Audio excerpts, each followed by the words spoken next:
Pascal Blanchard, le racisme, c'est une invention qui date de quand?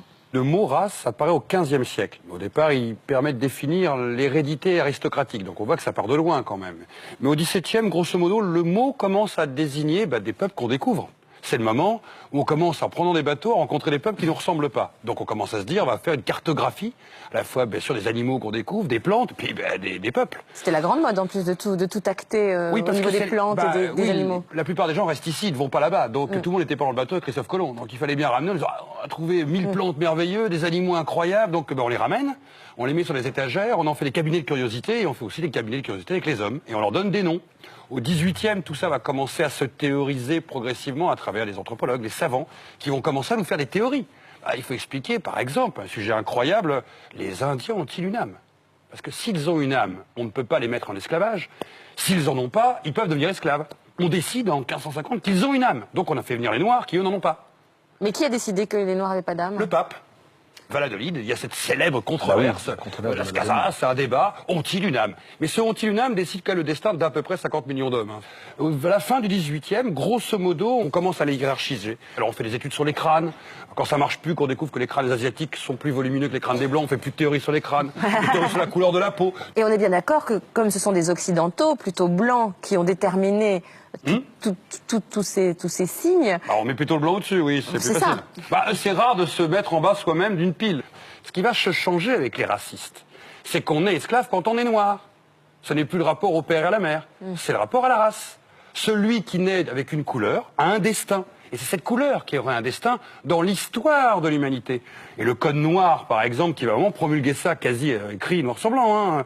En 1785, le noir est un bien meuble. Le noir est un bien meuble, il peut être commercé, échangé, vendu, et il doit servir le blanc. Alors, jusque-là, on est, on va dire, dans un racisme assez élitiste. Oui. Qu'est-ce qui a fait que le racisme est devenu populaire? On va dire qu'au 19e siècle, c'est la rencontre avec cet autre, justement. Mais comme par enchantement, cet autre, on ne le rencontre pas au coin de la rue. Oui, les gens ne voyageaient pas. Non, très peu de Français ont pris des bateaux allemands ou italiens à aller au bout du monde. Donc on va faire l'inverse. On va les faire venir en Occident. Et on va inventer des spectacles anthropologiques. C'est-à-dire que nos arrière-grands-parents ou arrière-arrière-grands-parents ont certainement rencontré leur premier Kabyle, leur premier Africain, leur premier Antillais, leur premier Indochinois dans un zoo. Dans une exposition coloniale. Dans un zoo. Mais bien sûr. C'est-à-dire qu'on a fait venir des indigènes, entre guillemets, qui appartenaient aux colonies. On les a fait venir dans un zoo derrière des grillages. Mais on s'y précipite. Et on s'y précipite parce que quand on vous annonce que le cannibale est au zoo et qu'on peut le visiter pour 3 sous, on va pique-niquer avec les enfants dans l'acclimatation. Donc, pendant environ 50 ans, en Europe, il y a eu 750 millions à peu près. Entre de l'Amérique, toute l'Europe, de Hambourg à Londres, de Berlin à Turin, de Milan à Saint-Pétersbourg, on a organisé des dizaines, voire des trentaines, des centaines de shows par an. C'est-à-dire que 750 millions de visiteurs pour à peu près 30 000 exhibés sur 60 ans d'histoire. Et donc, au départ, qui étaient ces gens-là? Qui étaient ces indigènes? Qu'est-ce qu'on leur disait pour les faire venir? Alors, au début, on en a capturé certains. Et puis, petit à petit, on se rend compte d'une chose. Comme le sauvage n'existe pas, pour qu'ils soient de bons sauvages, autant les payer. Comme ça, on est tranquille. Ils vont bien grogner. Ils vont manger la viande crue, ils vont se mettre en spectacle, parce qu'il y avait des fois 8 ou 9 représentations par jour. Le soir, ils allaient aux Folies Bergères, au Casino de Paris. Et le matin, il fallait qu'ils soient mesurés par les savants. Donc autant qu'ils soient des professionnels. Bien entendu, on reconstituait leur univers. Point d'eau, autruche, girafe, hutte. Et donc la meilleure façon d'avoir un sauvage, c'est de lui dire, tu gagnes tant, grogne bien. Mais nous, le petit blanc, qui allons voir ça, on a 8-10 ans, quand on a vu le cannibale au zoo, mais on y croit.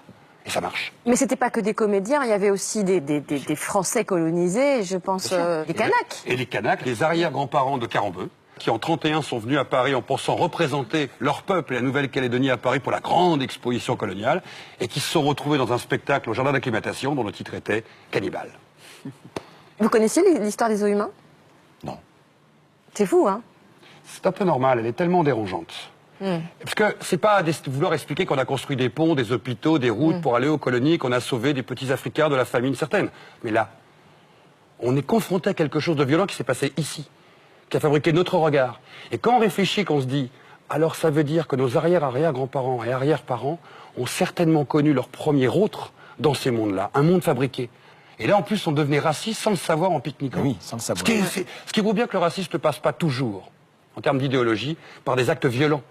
Il peut rentrer d'une manière extrêmement naturelle, presque dans le ludique, dans le jeu, dans le divertissement.